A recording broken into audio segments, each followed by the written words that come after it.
이 소녀를 건드리면 몽골이 아니라 한국이 움직입니다.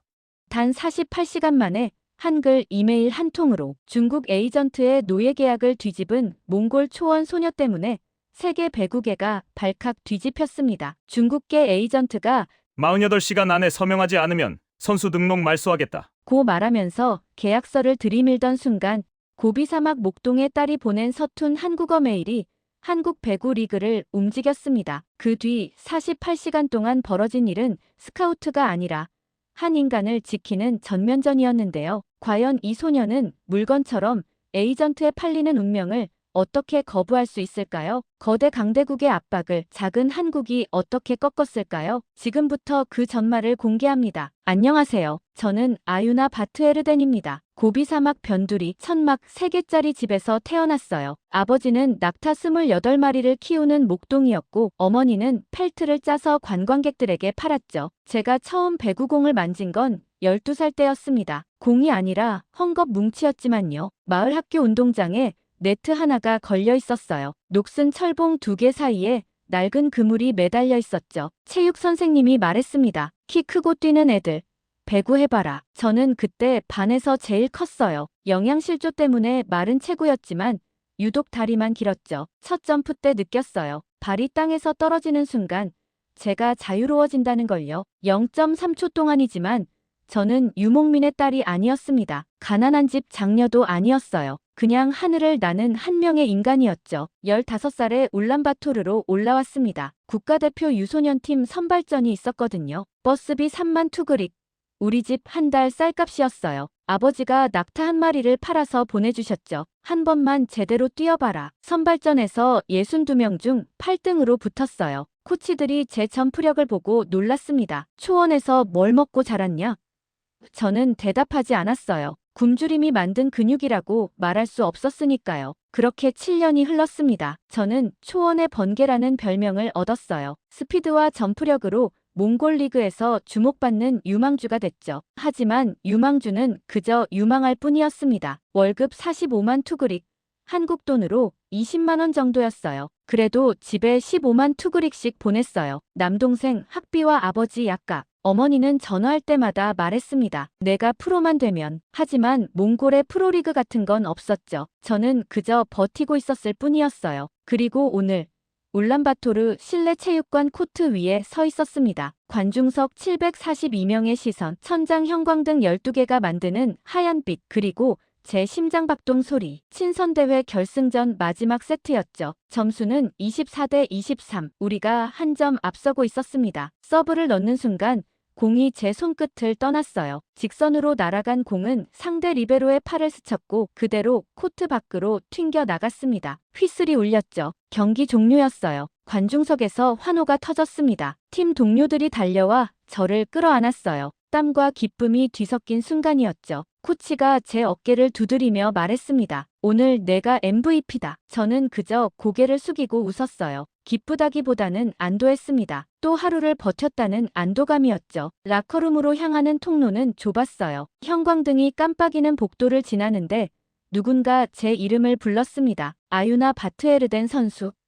돌아보니 정장을 입은 남자가 서 있었어요. 손에는 검은색 서류 가방을 들고 있었죠. 저는 하우린입니다. 중국 슈퍼리그 에이전트예요. 그의 몽골어는 유창했어요. 옆에 통역까지 대동하고 있었죠. 하오리는 가방을 열어 서류 뭉치를 꺼냈습니다. A4 용지 20장쯤 되어 보였어요. 오늘 경기 인상적이었습니다. 중국 슈퍼리그 진출 의향 있으신가요? 제 손이 떨렸어요. 중국 슈퍼리그라니 몽골 선수에게는 꿈같은 제안이었죠. 월급 45만 투그릭으로 7년을 버텼던 제게 이건 기적처럼 들렸습니다. 하지만 서류를 받아드는 순간 이상한 느낌이 들었어요. 종이가 너무 매끄러웠죠. 마치 미리 준비해둔 것처럼요. 계약 조건은 좋습니다. 연봉 30만 달러, 숙소 제공, 가족 비자 지원까지 30만 달러. 우리 가족이 10년 동안 벌어야 할 돈이었어요. 아버지가 낙타 50마리를 팔아도 모을 수 없는 금액이었죠. 저는 서류를 넘겨봤어요. 한자와 영어로 빼곡히 적힌 문장들, 위약금,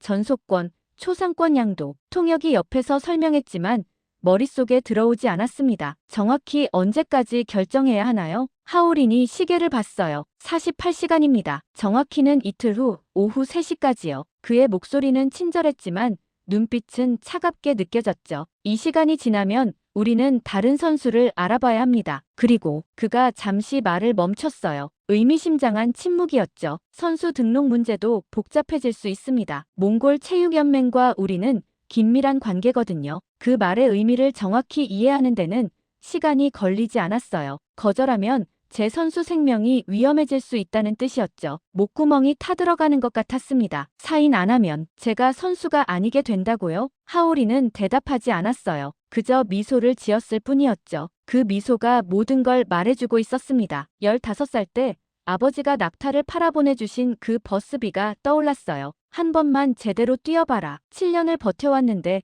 이제 와서 선수가 아니게 된다니요. 생각해보겠습니다. 현명한 선택이길 바랍니다.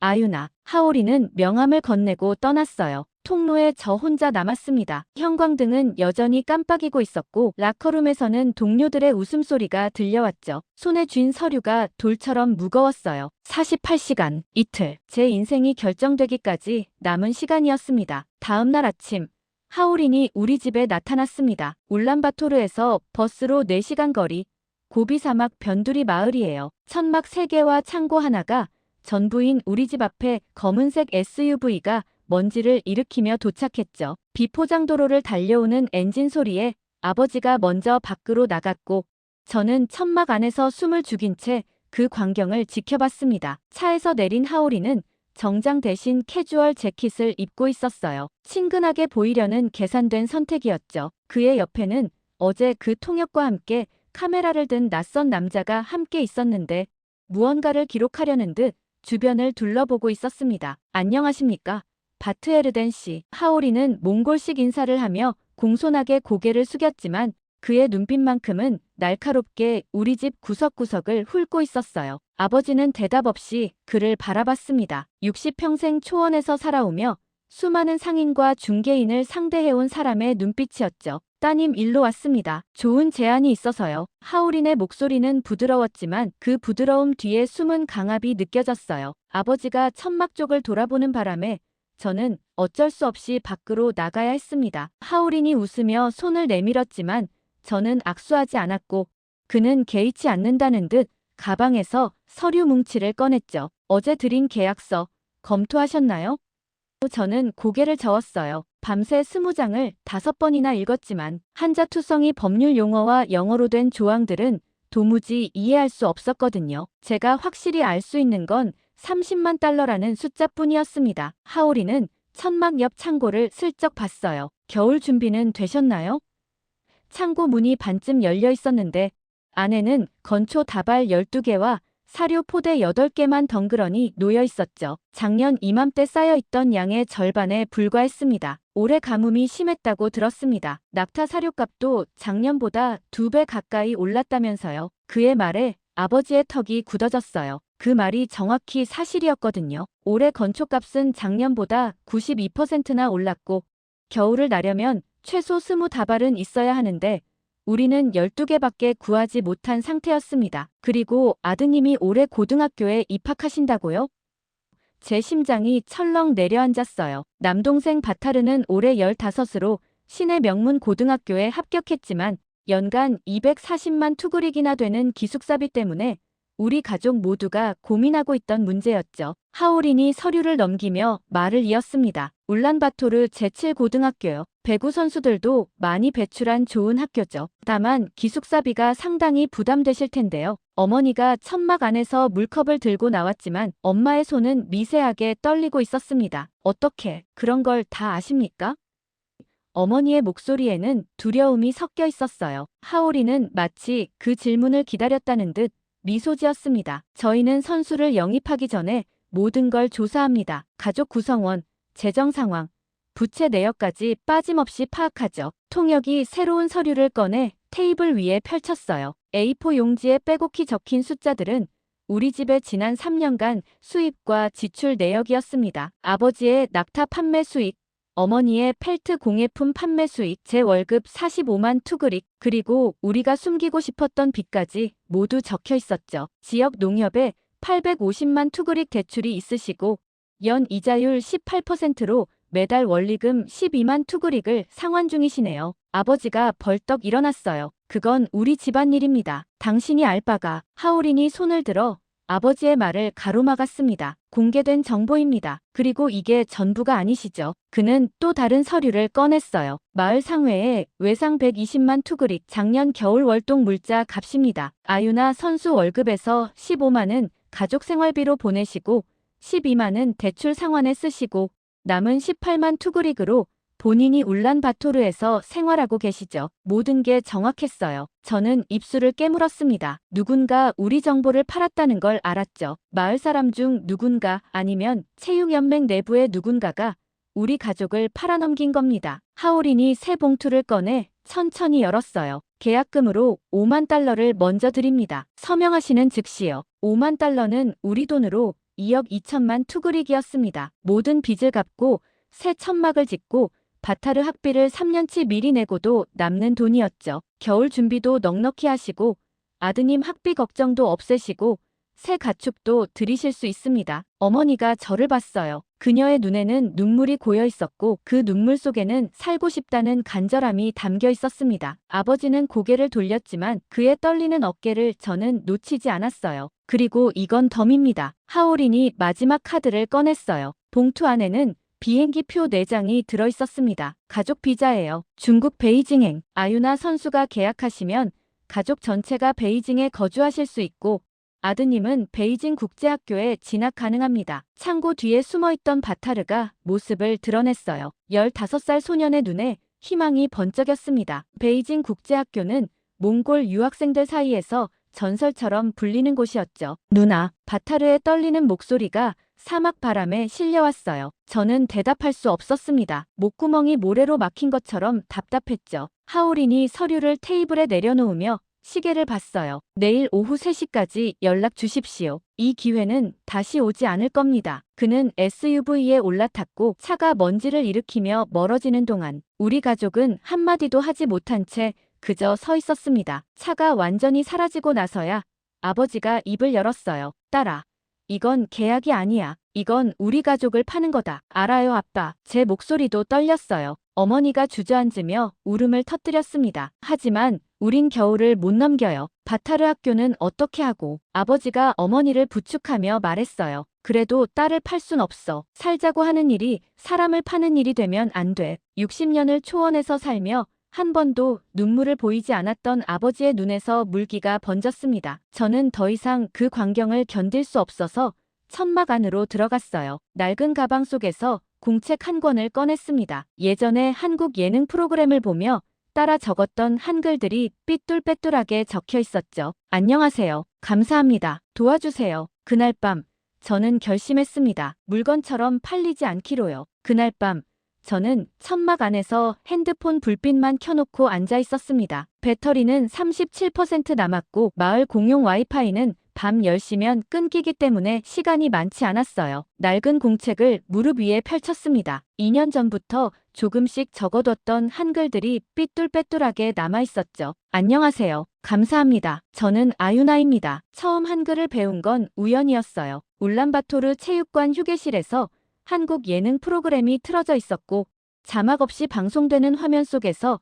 출연자들이 웃고 떠들고 있었죠. 그때 한국인 코치 한 분이 지나가다가 말했습니다. 한국어 배우고 싶으면 가르쳐 줄게요. 저는 그냥 고개를 끄덕였어요. 그때는 이게 제 생명줄이 될 줄 몰랐죠. 석 달 동안 일주일에 한 번씩 그 코치에게 한글을 배웠습니다. 기억, 니은, 디귿부터 시작해서 저는 입니다. 도와주세요 같은 문장까지요. 코치는 3개월 만에 한국으로 돌아갔지만 저는 유튜브 자막과 드라마 대사를 따라 쓰며 혼자 공부를 이어갔습니다. 완벽하지 않았지만 최소한 제 상황을 설명할 수 있는 정도는 됐어요. 핸드폰 화면을 켰습니다. 먼저 검색창에 한국 배구 구단을 쳤어요. 몇 개의 팀 이름이 나왔고 각 구단 홈페이지에 들어가 연락처를 찾았습니다. 이메일 주소를 하나씩 메모장에 복사했죠. 그 다음은 대한배구협회를 검색했어요. 공식 홈페이지가 나왔고 거기에도 문의 메일 주소가 있었습니다. 마지막으로 주몽골 한국 대사관을 쳤어요. 대사관 홈페이지에는 영사과 연락처와 함께 긴급 상황 신고 메일이 적혀 있었죠. 손가락이 떨렸습니다. 이게 정말 긴급 상황인지 확신이 서지 않았거든요. 하지만 내일 오후 3시라는 시한, 가족을 볶는 협박, 이해할 수 없는 계약서 조항들, 이건 분명 도움이 필요한 상황이었어요. 새 메일을 작성하기 시작했습니다. 제목은 간단하게 도움 요청드립니다라고 썼어요. 본문은 공책을 보며 한 글자씩 신중하게 입력했죠. 안녕하세요. 저는 아유나 바트에르덴입니다. 몽골 배구 선수 22살입니다. 지금 저는 큰 문제 있습니다. 문법이 틀렸다는 걸 알았지만 고칠 시간이 없었어요. 와이파이가 끊기기 전에 보내야 했으니까요. 손가락을 움직여 계속 썼습니다. 중국 에이전트가 계약서 주었습니다. 내일 오후 3시까지 사인하라고 했습니다. 사인 안 하면 선수 등록 없어진다고 했습니다. 우리 가족 빚도 알고 있습니다. 겨울 준비 돈 없는 것도 알고 있습니다. 동생 학교 돈 없는 것도 알고 있습니다. 숨을 크게 들이쉬었어요. 다음 문장이 가장 중요했습니다. 계약서 이해 못합니다. 한자 많고 영어 많습니다. 하지만 이상합니다. 제가 상품 같습니다. 저는 사람입니다. 눈물이 핸드폰 화면에 떨어졌어요. 재빨리 손등으로 닦았습니다. 화면이 흐려지면 글자를 볼 수 없었으니까요. 한국 배구 좋다고 들었습니다. 선수를 사람으로 본다고 들었습니다. 제발 도와주세요. 저는 내일 오후 3시까지 결정해야 합니다. 시간 없습니다. 빨리 와주세요. 마지막 문장을 쓰는데 손이 너무 떨려서 오타가 3번이나 났어요. 지우고 다시 쓰기를 반복했습니다. 저는 팔리고 싶지 않습니다. 저는 선수로 뛰고 싶습니다. 도와주세요. 감사합니다. 메일 하단에 제 연락처와 현재 위치, 그리고 내일 오후 3시라는 시한을 한 번 더 강조했어요. 수신자 목록을 확인했습니다. 한국 구단 5곳, 대한배구협회, 주몽골 한국대사관, 그리고 검색으로 찾은 한국 스포츠 기자 3명까지요. 전송 버튼 위에 손가락을 올렸어요. 누르는 순간 돌이킬 수 없다는 걸 알았습니다. 하울인에게 들키면, 몽골 체육연맹에 알려지면 저는 정말로 배신자가 될 수도 있었죠. 하지만 아무것도 하지 않으면 내일 오후 3시에 제 인생은 끝나는 겁니다. 손가락에 힘을 주었어요. 화면에 전송 중 표시가 떴고 3초 후 전송 완료라는 문구가 나타났습니다. 저는 핸드폰을 가슴에 꼭 안았어요. 심장이 터질 것처럼 뛰었죠. 밖에서 아버지가 낙타들에게 물을 주는 소리가 들렸습니다. 어머니는 천막 한쪽에서 바느질을 하고 있었고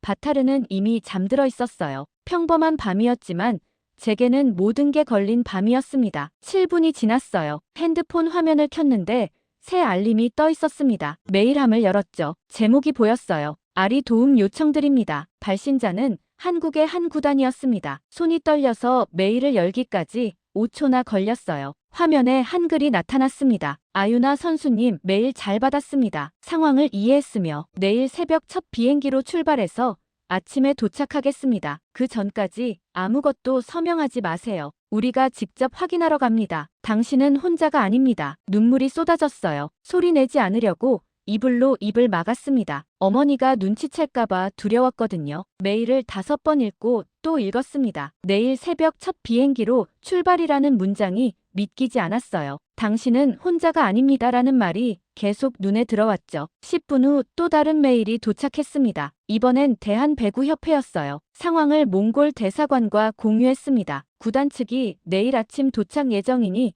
그때까지 버티세요. 그리고 5분 후 대사관에서도 답장이 왔습니다. 영사과에서 상황을 모니터링하겠습니다. 필요시 연락주세요. 세 곳에서 답장이 왔어요. 단 20분 만에요. 저는 핸드폰을 끄고 천막 밖을 내다봤습니다. 고비 사막의 밤하늘에는 별이 쏟아질 듯 빛나고 있었어요. 22년을 이 하늘 아래서 살았지만 오늘 밤 하늘은 처음 보는 것처럼 달라 보였습니다. 내일 아침, 그때까지만 버티면 됐어요. 하울인의 시야는 내일 오후 3시지만 한국 사람들은 그 전 아침에 도착한다고 했습니다. 처음으로 희망이 생겼어요. 누군가 제 편이 되어준다는 것, 그것만으로도 충분했습니다. 저는 공책을 덮고 조용히 누웠어요. 내일 무슨 일이 벌어질지 몰랐지만 적어도 혼자는 아니라는 걸 알았죠. 잠들기 전 마지막으로 생각했습니다. 내일 아침까지만 조금만 더 버티자. 다음 날 아침, 울란바토르 칭기스칸 국제공항에 한국 사람들이 도착했습니다. 어젯밤 메일을 보내고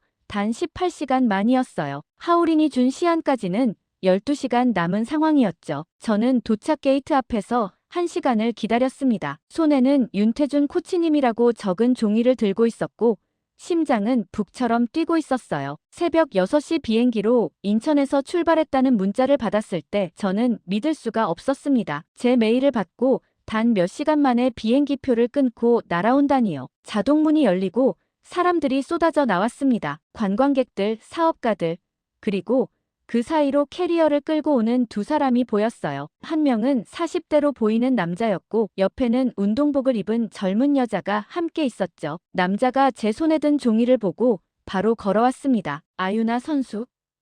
그의 한국어는 부드러웠고 옆에 있던 여자가 몽골어로 통역했어요. 저는 고개를 숙여 인사했습니다. 네, 저 아유나입니다. 감사합니다. 이렇게 빨리. 정말 감사합니다. 떨리는 목소리로 겨우 한국어를 꺼냈죠. 저는 윤태준입니다. B리그 구단 스카우트이자 코치예요. 그리고 이쪽은 김지영 트레이너입니다. 윤태준이 옆 사람을 소개했어요. 저는 깜짝 놀랐습니다. 통역이 아니라 의무 트레이너를 데려왔다니요. 트레이너요? 왜? 윤태준이 피곤한 얼굴로 미소 지었어요. 밤새 비행기를 탄 것이 역력했지만 그의 목소리는 또렷했습니다. 선수를 보러 왔으니까요. 계약서보다 먼저 확인해야 할 게 있어서요. 그는 공항 벤치를 가리키며 앉자고 했어요. 저는 긴장한 채로 그 옆에 앉았고 김지영 트레이너가 가방에서 태블릿을 꺼냈습니다. 아유나 선수, 요즘 무릎에 통증 있죠?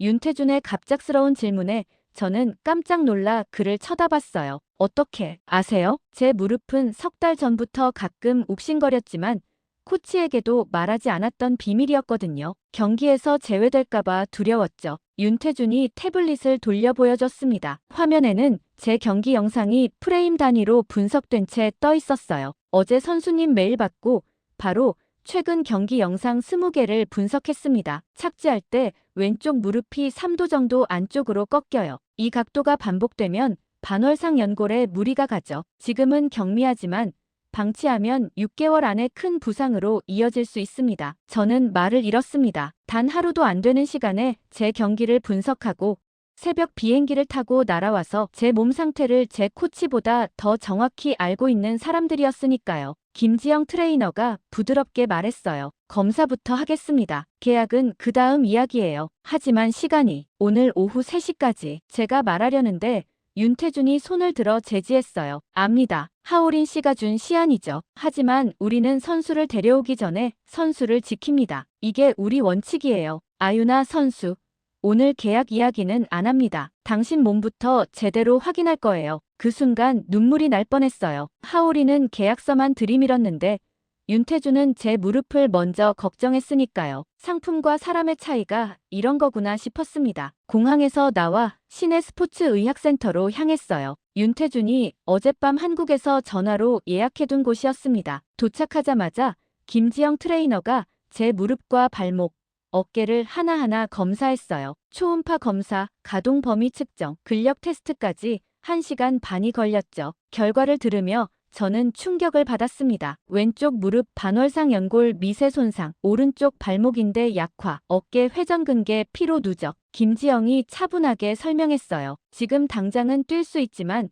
제대로 관리하지 않으면 1년 안에 큰 부상이 올 겁니다. 윤태준이 검사 결과지를 보며 말했어요. 이 상태로 중국 리그 가면 6개월 안에 선수 생명 끝납니다. 그쪽은 의무 트레이너 시스템이 약하거든요. 제 등에 식은땀이 흘렀어요. 하오리는 이런 검사 한 번 제안하지 않았으니까요. 그럼 저는 목소리가 떨렸습니다. 저는 이제 끝인가요?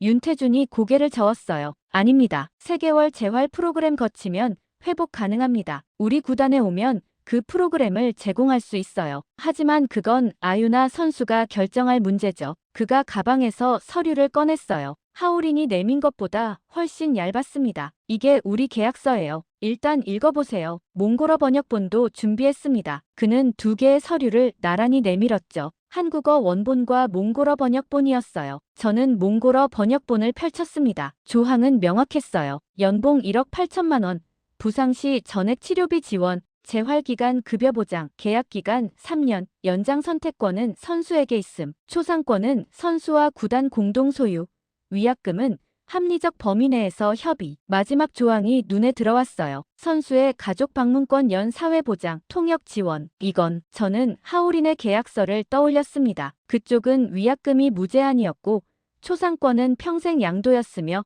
부상 시 모든 책임이 선수에게 있었죠. 완전히 다릅니다. 윤태준이 고개를 끄덕였어요. 당연히 다릅니다. 우리는 선수를 소유하려는 게 아니라 함께 성장하려는 거니까요. 그는 시계를 봤습니다. 지금 오전 11시예요. 하울인 씨가 준 시한까지 4시간 남았죠. 우리는 아유나 선수가 자유롭게 선택하길 바랍니다. 자유롭게요? 저는 되물었어요. 제 인생에서 자유로운 선택 같은 건 한 번도 없었거든요. 윤태준이 제 어깨에 손을 얹었습니다. 네, 우리 계약서를 선택해도 되고 하울인 씨 계약서를 선택해도 되고 둘 다 거절해도 됩니다. 그게 선수의 권리예요. 김지영이 명함을 건넸어요. 일주일 후 한국에서 공개 트라이아웃이 있습니다. 오고 싶으면 이 번호로 연락주세요. 비행기표와 숙소는 우리가 준비할게요. 와서 직접 보고 결정하셔도 됩니다. 저는 2장의 명함과 1장의 계약서를 손에 쥐었어요. 윤태준과 김지영은 서두르지 않았습니다. 하울인처럼 48시간 시한을 주지도 않았고 가족을 조사해서 협박하지도 않았죠. 그들은 그저 기다렸어요. 생각해보겠습니다. 제가 말했을 때 윤태준이 웃었어요. 좋습니다. 천천히 생각하세요. 선수님을 믿습니다. 아유나 선수. 그 말에 가슴이 뜨거워졌습니다. 의료센터를 나오는 길 저는 핸드폰을 켰어요. 하울인에게서 문자가 와 있었습니다. 4시간 남았습니다. 마지막 기회입니다. 하지만 이제 저는 두렵지 않았어요. 제게는 선택권이 있었으니까요. 오후 3시 제가 하울인의 계약서를 거부하고 6시간이 지났습니다. 처음에는 조용했어요. 핸드폰도 울리지 않았고 아무 연락도 없었죠. 하지만 그 고요함이 오히려 불안했습니다. 폭풍 전 정적 같은 느낌이었어요. 저는 울란바토르 시내 작은 숙소에서 윤태준, 김지영과 함께 있었습니다. 오후 6시 첫 번째 기사가 떴어요. 몽골 최대 스포츠 뉴스 사이트였습니다. 제목은 자극적이었죠. 몽골 배구 유망주, 한국에 넘어가나, 중국 제한 거부 파문. 윤태준이 기사를 읽더니 얼굴을 찌푸렸어요. 시작됐네요. 기사 내용은 교묘했습니다. 제가 중국의 좋은 제안을 거부했다는 것, 한국 구단이 개입했다는 것, 그리고 마지막에 몽골 선수들이 외국에 헐값으로 팔려가는 것 아니냐는 전문가 의견까지 실려 있었어요. 30분 후 2번째 기사가 올라왔습니다. 이번에는 다른 매체였어요.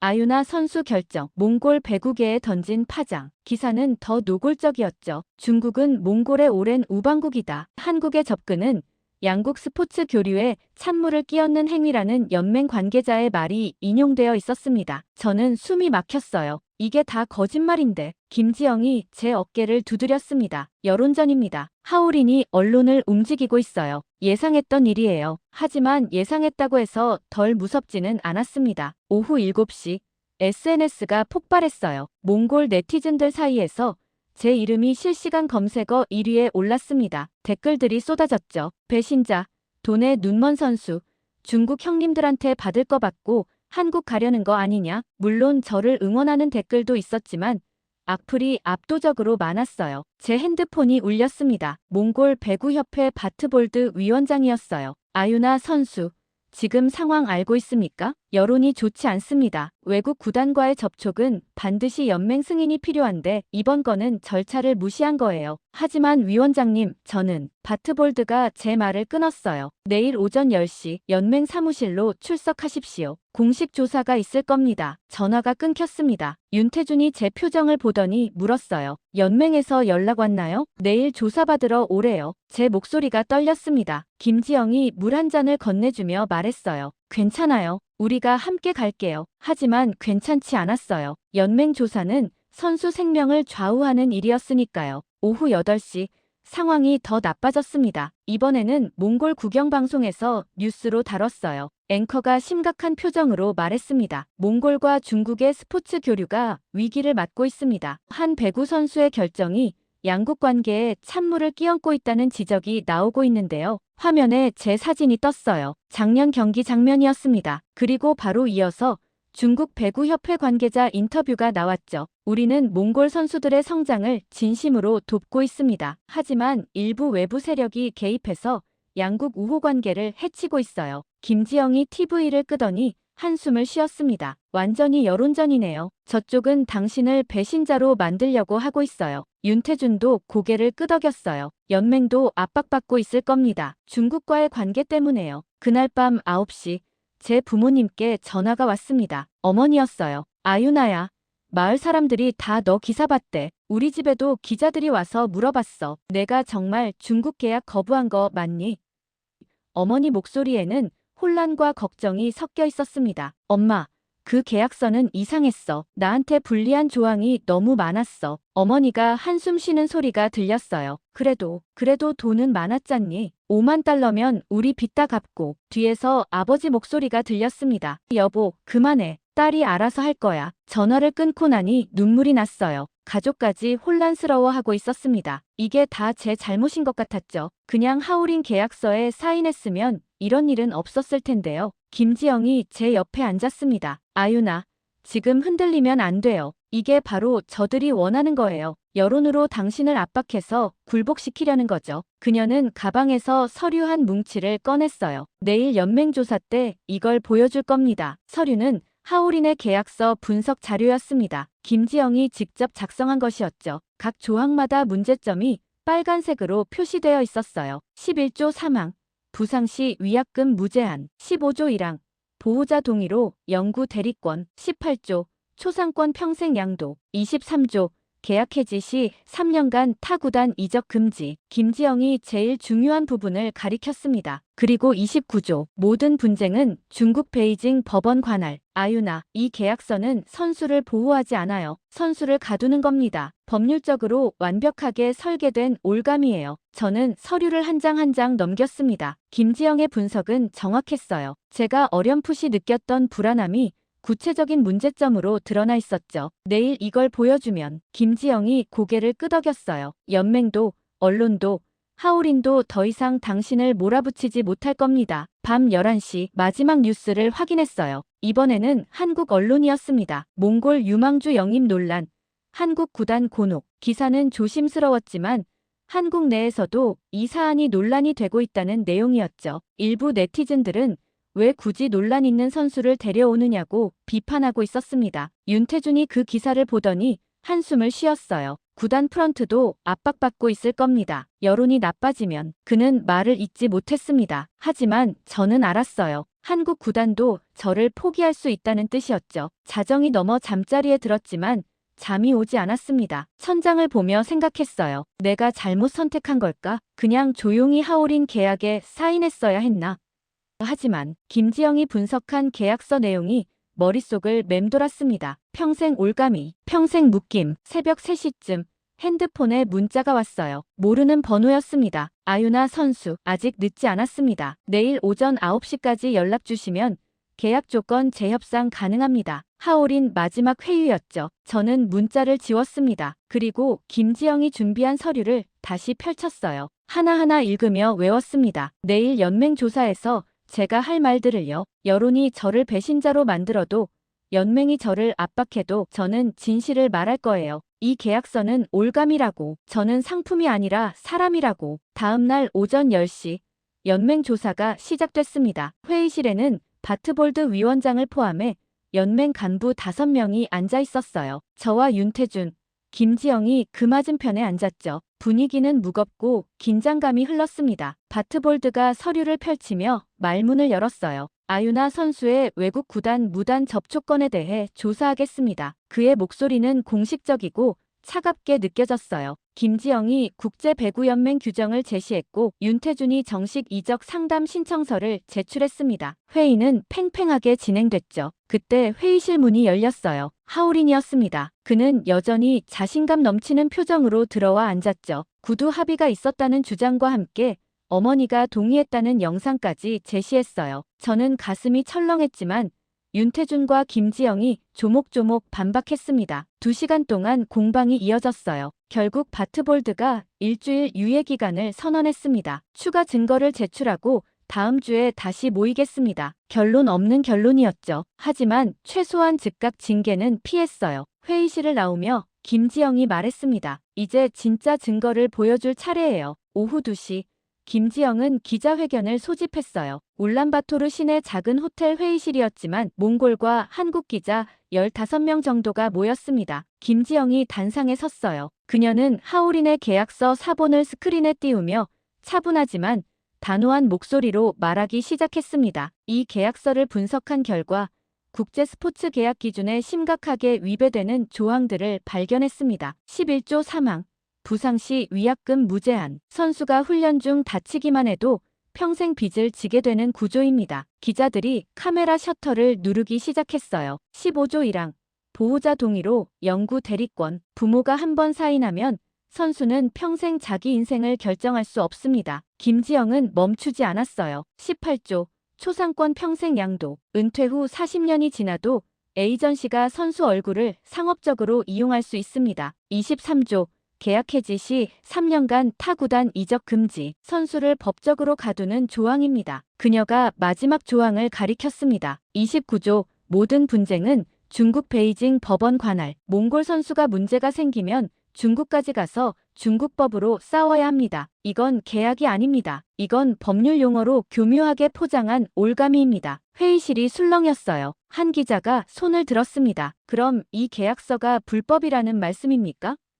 김지영이 고개를 저었어요. 불법은 아닙니다. 하지만 비윤리적이고 선수의 기본권을 침해하는 계약이죠. 국제스포츠중재재판소에 제소하면 무효 판결이 날 가능성이 높습니다. 기자회견이 끝나고 1시간 후 기사들이 쏟아지기 시작했어요. 중국 에이전트 계약서, 함정 조항 가득, 전문가 분석 결과, 선수 인권 침해 소지, 아유나 선수 계약 거부, 정당한 선택이었나, 여론이 조금씩 바뀌기 시작했습니다. 하지만 저는 기뻐할 수 없었어요. 일주일 후면 한국 트라이아웃이었습니다. 그동안 모든 것을 준비해왔지만 막상 일주일 앞으로 다가오니 불안했어요. 내가 정말 한국에서 통할 수 있을까? 부상 없이 잘 뛸 수 있을까? 저녁 6시. 저는 훈련하러 체육관에 갔습니다. 컨디션을 끌어올려야 했어요. 워밍업을 마치고 스파이크 연습을 시작했습니다. 점프, 스윙, 착지, 다시 점프, 스윙, 착지. 리듬이 좋았어요. 몸이 가볍게 느껴졌죠. 1시간쯤 지났을 때였습니다. 마지막 스파이크를 치고 착지하는 순간 발이 헛나갔어요. 코트 바닥이 이상하게 미끄러웠습니다. 균형을 잃은 저는 그대로 바닥에 넘어졌고 왼쪽 발목이 꺾이는 느낌이 들었어요.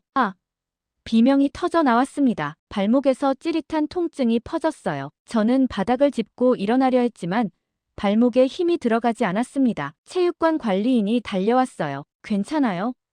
저는 고개를 저었습니다. 윤태준과 김지영에게 급히 연락했어요. 30분 후 그들이 도착했고 김지영이 제 발목을 확인했습니다. 이도 염좌로 보입니다. 인대가 부분적으로 손상됐어요. 제 얼굴에서 핏기가 가셨어요. 그럼 트라이아웃은? 김지영이 심각한 표정을 지었습니다. 일주일로는 부족해요. 최소 2주는 쉬어야 합니다. 윤태준이 코트 바닥을 만져봤어요. 그의 손가락에 기름기 같은 게 묻어 나왔습니다. 이거 누가 일부러 뿌린 것 같은데요. 관리인을 불러 물었지만 그는 모른다고 했어요. 오늘 청소는 오전에 다 끝났습니다. 오후에는 아무도 안 들어왔어요. 하지만 분명 코트에는 미끄러운 무언가가 있었습니다. 윤태준이 관리인에게 CCTV를 확인해달라고 요청했지만 체육관 CCTV는 고장난 지 한 달이 넘었다고 했죠. 병원으로 갔습니다. 엑스레이와 MRI 검사 결과 발목 인대가 부분 파열됐다는 진단이 나왔어요. 의사가 말했습니다. 최소 3주는 깁스하고 쉬어야 합니다. 무리하면 영구적인 손상이 올 수 있어요. 윤태준이 한국 구단에 전화를 걸었어요. 저는 옆에서 그 대화를 들었습니다. 네, 부상입니다. 이도 염좌. 네, 알겠습니다. 전화가 끊기고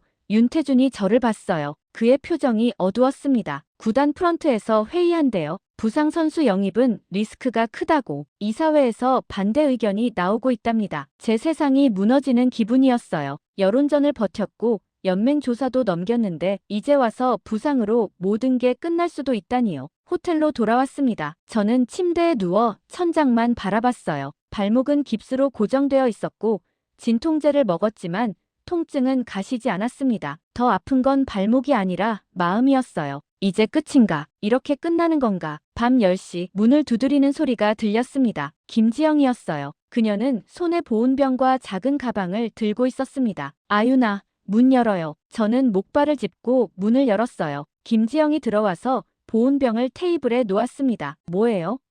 제가 물었어요. 김지영이 뚜껑을 열었습니다. 미역국이요. 한국에서는 힘들 때 먹는 음식이에요. 그리고 이건 그녀는 가방에서 도시락 하나를 꺼냈습니다. 김치볶음밥. 제가 직접 만들었어요. 저는 눈물이 났어요. 김지영이 제 손을 잡았습니다. 울어도 돼요. 지금은 울어도 됩니다. 하지만 밥은 먹고 우세요. 안 먹으면 더 약해져요. 그녀가 숟가락을 건네주었어요. 국을 한 숟갈 떴습니다. 짠맛과 함께 따뜻함이 입안에 퍼졌어요. 밥을 한 입 먹었습니다. 김치의 매운맛이 혀를 자극했죠. 저는 먹으면서 계속 울었어요. 김지영은 아무 말 없이 제 옆에 앉아 있었습니다. 한참을 울고 나니 조금 진정됐어요. 김지영이 조용히 말했습니다. 윤 코치가 구단을 설득하고 있어요. 포기하지 않았어요. 우리 아무도 포기 안 했어요. 그러니까 당신도 포기하면 안 돼요. 하지만 발목이. 김지영이 제 말을 끊었어요. 발목은 나아요. 시간이 걸릴 뿐이에요. 트라이아웃이 일주일 미뤄질 수도 있고 2주 미뤄질 수도 있어요. 중요한 건 당신이 포기하지 않는 거예요. 저는 고개를 끄덕였습니다. 김지영이 일어서며 말했어요. 내일 아침에 다시 올게요. 그때까지 푹 자요. 잘 자고 잘 먹고 잘 쉬는 것도 선수의 일이에요. 그녀가 나가고 저는 다시 침대에 누웠습니다. 발목은 아팠지만 마음은 조금 가벼워졌어요. 밥을 먹고 울고 위로를 받았으니까요. 창밖을 보니 울란바토르의 밤하늘에 별이 빛나고 있었습니다. 저는 눈을 감았어요. 조금만 더 버티자. 2주가 지났습니다. 한국 트라이아웃 날이었어요. 발목 깁스를 푼 지 사흘째였습니다. 의사는 아직 완전히 회복되지 않았다고 경고했지만 더 이상 기다릴 수 없었어요. 구단 프런트는 이미 2번이나 트라이아웃을 연기해줬고 이번이 마지막 기회라고 했습니다. 더 이상은 어렵다는 윤태준의 말이 귓가에 맴돌았죠. 인천공항에 도착했을 때는 오전 9시였어요. 트라이아웃은 오후 2시.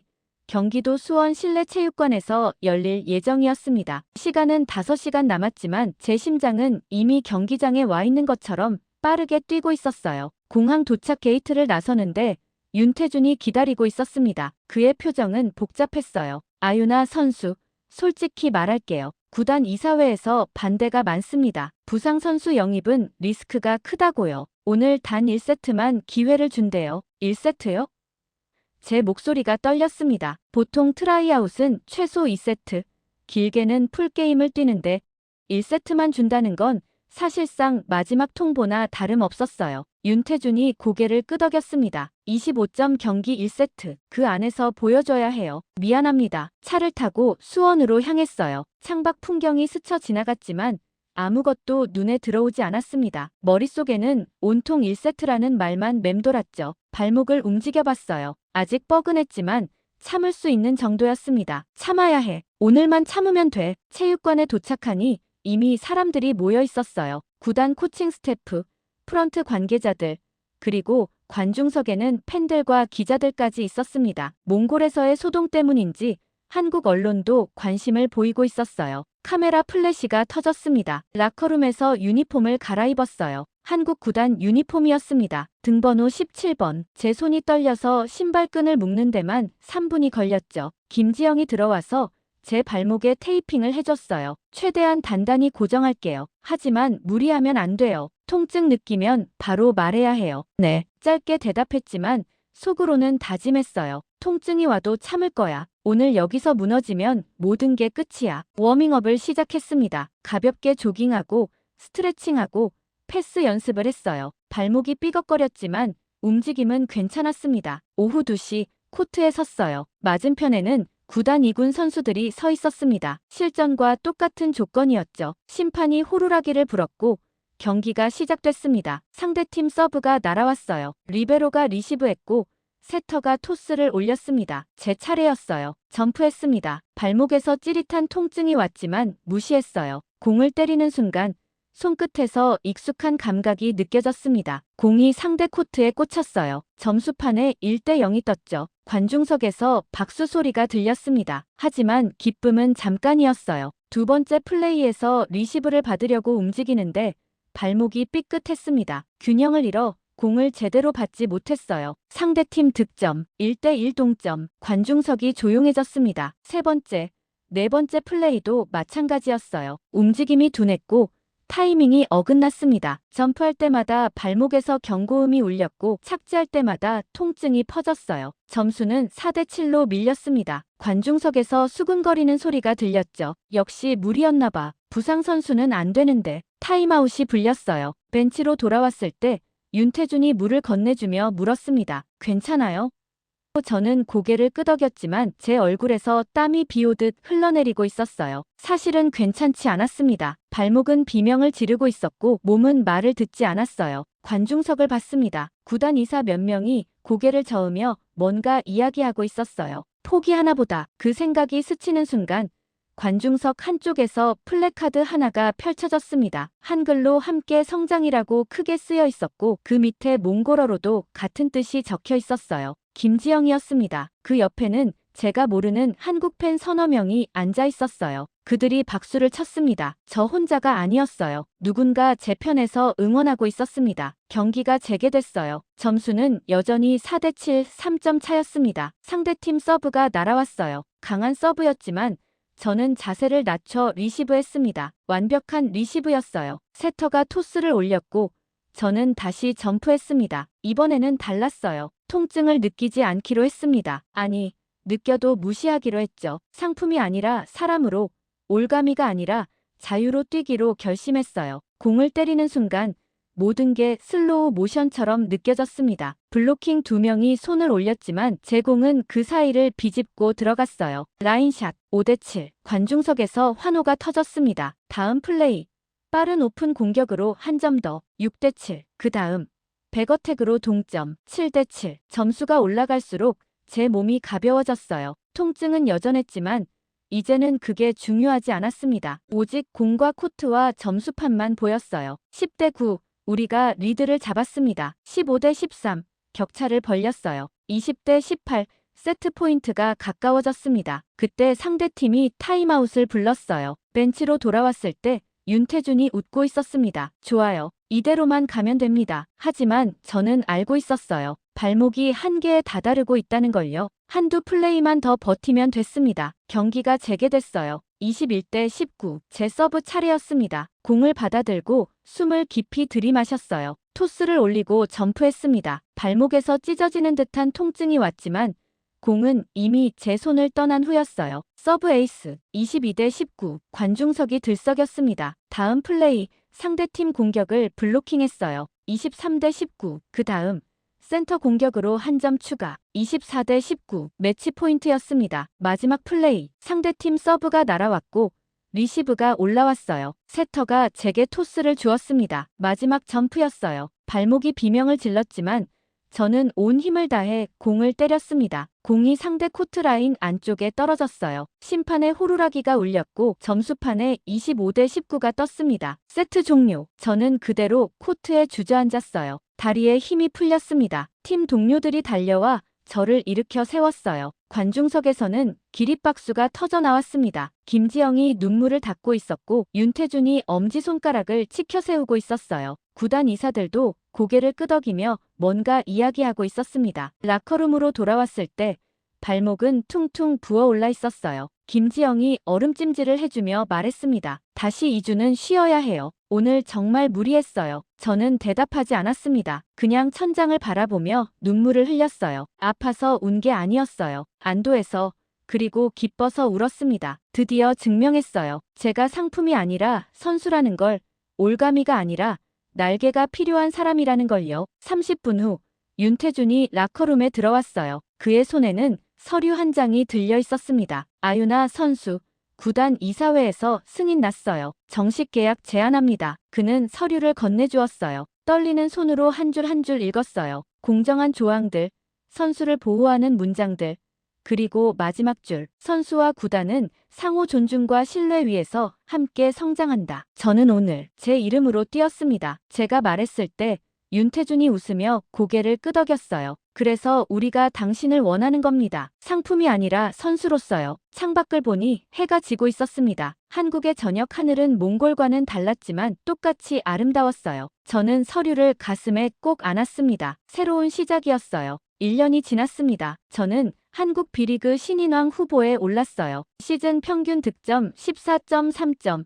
블로킹 성공률 2위, 서브 에이스 개인 통산 87개. 숫자로만 보면 성공한 시즌이었죠. 하지만 제게 더 중요한 건 따로 있었습니다. 시즌이 끝난 오프 시즌, 저는 몽골로 돌아왔어요. 고비 사막 변두리, 제가 자란 마을이었습니다. 하지만 이번엔 혼자가 아니었어요. 윤태준, 김지영, 그리고 한국 구단 유소년팀 코치 3명이 함께였습니다. 우리는 큰 가방 12개를 들고 있었죠. 마을 학교 운동장에는 이미 아이들이 모여 있었어요. 50명쯤 됐습니다. 10살부터 15살까지 배구를 배우고 싶어하는 아이들이었죠. 제가 1년 전 한국 구단에 제안했던 프로젝트였습니다. 몽골 유소년 배구 교실을 만들고 싶어요. 처음 구단에 이 이야기를 꺼냈을 때 프런트는 난색을 표했어요. 비용이 많이 들고 효과도 불확실합니다. 하지만 저는 포기하지 않았습니다. 제 연봉 일부를 투자하겠습니다. 그리고 이건 투자가 아니라 빚을 갚는 일이에요. 윤태준이 도왔어요. 한국 배구협회를 설득해서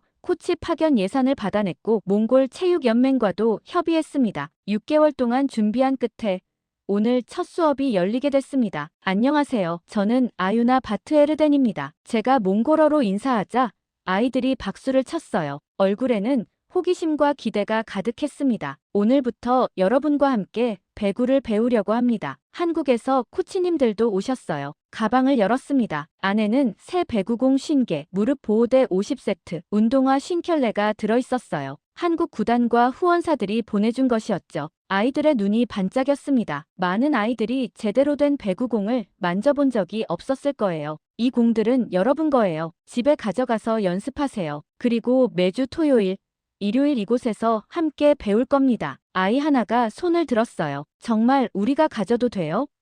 저는 고개를 끄덕이며 웃었습니다. 네, 여러분 거예요. 선물이 아니라 투자예요. 여러분이 잘 자라는데 필요한 도구니까요. 첫 수업이 시작됐어요. 윤태준이 기본 패스를 가르쳤고 김지영이 부상 예방 스트레칭을 알려줬습니다. 한국 코치들은 서브와 리시브 기술을 지도했죠. 저는 아이들 사이를 돌아다니며 자세를 교정해줬어요. 한 여자아이가 서브를 넣다가 실수했습니다. 공이 네트에 걸렸고 아이는 실망한 표정을 지었어요. 저는 그 아이에게 다가가 말했습니다. 괜찮아요. 저도 처음엔 10번 중 9번은 실패했어요. 중요한 건 포기하지 않는 거예요. 정말요? 아유나 선수도요? 아이가 놀란 얼굴로 물었어요. 저는 웃으며 대답했습니다. 정말이에요. 실패는 잘못이 아니에요. 배우는 과정이죠. 다시 해봐요. 아이가 다시 공을 들었고 이번에는 네트를 넘겼습니다. 아이의 얼굴에 환한 웃음이 번졌어요. 오후 수업이 끝나고 아이들이 돌아갈 때였어요. 한 남자아이가 다가와 작은 봉투를 건넸습니다. 이거 받아주세요. 봉투를 열어보니 손으로 그린 그림이 들어있었어요. 배구 코트 위에 여자 선수가 점프하는 그림이었죠. 밑에는 서툰 글씨로 고마워요. 아유나 선수라고 적혀 있었습니다. 가슴이 뜨거워졌어요. 이게 바로 제가 원했던 거였습니다. 돈도 명예도 아니었어요. 누군가에게 희망을 주는 것, 제가 받았던 도움을 돌려주는 것이었죠. 저녁에는 마을 사람들을 위한 간단한 행사가 있었어요. 천막 여러 개를 연결해 만든 공간에서 음식을 나눠 먹었습니다. 한국에서 가져온 김밥과 몽골 전통 음식이 한 상에 올랐죠. 아버지가 일어서서 말했습니다. 1년 전 우리 딸은 선택의 기로에 섰었습니다. 쉬운 길과 옳은 길 중 하나를 골라야 했죠. 딸은 옳은 길을 선택했고 그 덕분에 오늘 우리 마을 아이들이 꿈을 꿀 수 있게 됐습니다. 사람들이 박수를 쳤어요. 어머니도 일어났습니다. 1년 전 저는 두려웠어요. 돈 때문에, 빚 때문에 딸을 잘못된 길로 보낼 뻔했죠. 하지만 딸은 저보다 강했어요. 그리고 한국에서 온 분들은 딸을 상품이 아니라 사람으로 대해줬습니다. 어머니의 목소리가 떨렸어요. 윤태준이 일어서서 몽골어로 말했습니다. 김지영이 도와준 덕에 간단한 몽골어는 할 수 있게 됐다고 했죠. 우리는 아유나를 데려간 게 아닙니다. 함께 성장하고 있습니다. 그리고 이 프로젝트를 통해 더 많은 아이들과 함께 자라고 싶습니다. 박수가 터졌어요. 김지영이 발표를 이어갔습니다. 한국 구단과 몽골 체육연맹이 합의했습니다. 이 프로그램을 3년간 지속하기로요. 매년 여름과 겨울, 한국 코치들이 이곳에 와서 아이들을 가르칠 겁니다. 그리고 우수한 학생들은 한국에서 열리는 유소년 캠프에 초청됩니다. 사람들이 환호했어요. 한 어머니가 눈물을 닦으며 말했습니다. 우리 아이들에게도 기회가 생기는 거네요. 저는 고개를 끄덕였습니다. 네. 이제 여러분 아이들도 꿈을 꿀 수 있어요. 돈이 없어서, 장비가 없어서 포기하지 않아도 됩니다. 행사가 끝나고 밤하늘을 올려다봤어요. 고비 사막의 별은 여전히 아름다웠습니다. 윤태준이 옆에 섰어요. 1년 전 이 자리에서 당신은 선택을 했죠. 후회하지 않아요? 아니요. 저는 단호하게 대답했습니다. 1년 전 저는 올가미를 거부했어요. 그리고 날개를 얻었죠. 이제 다른 아이들에게도 날개를 달아주고 싶어요. 다음 날 마을 한쪽에 작은 체육관 건설이 시작됐습니다. 한국 구단과 몽골 정부가 공동으로 투자한 프로젝트였어요. 완공까지는 6개월이 걸릴 예정이었죠. 체육관 입구에 걸릴 간판도 이미 만들어져 있었습니다. 간판에는 한글과 몽골어가 나란히 적혀 있었어요. 함께 성장 배구센터. 모든 아이들은 꿈꿀 권리가 있다. 저는 그 간판을 보며 생각했습니다. 이게 진짜 성공이구나. 아버지가 제 옆에 섰어요. 그의 손에는 새 배구공이 하나 들려 있었습니다. 딸아, 이 공 하나로 시작했던 게 엊그제 같은데. 저는 아버지 손을 잡았어요. 네, 이제 이 공이 50개가 됐어요. 그리고 앞으로 500개, 5000개가 될 거예요. 큰 꿈이구나. 아버지가 웃었습니다. 저는 고개를 끄덕였어요. 큰 꿈이죠. 하지만 이제 저는 알아요. 혼자서는 안 되지만 함께하면 가능하다는 걸요. 한국이 저를 키웠고 이제 제가 몽골 아이들을 키울 차례예요. 공항으로 돌아가는 길, 차 창밖으로 고비 사막이 펼쳐졌어요. 1년 전 이 길을 달리며 저는 두려움에 떨었었죠. 하지만 지금은 달랐습니다. 뒤돌아보니 마을 아이들이 손을 흔들고 있었어요. 새 배구공을 안고서요. 저는 손을 흔들어 답했습니다. 그리고 다짐했어요. 다음 시즌도 열심히 뛰자. 저 아이들이 꿈꿀 수 있도록 제가 먼저 길을 보여주자. 비행기가 이륙했습니다. 창밖으로 몽골 땅이 점점 작아졌어요. 하지만 제 마음속에서는 점점 커지고 있었습니다. 고향에 대한 책임감, 아이들에 대한 약속, 그리고 함께 성장한다는 것의 의미요. 윤태준이 옆 좌석에서 말했어요. 다음 시즌 목표는 뭐예요?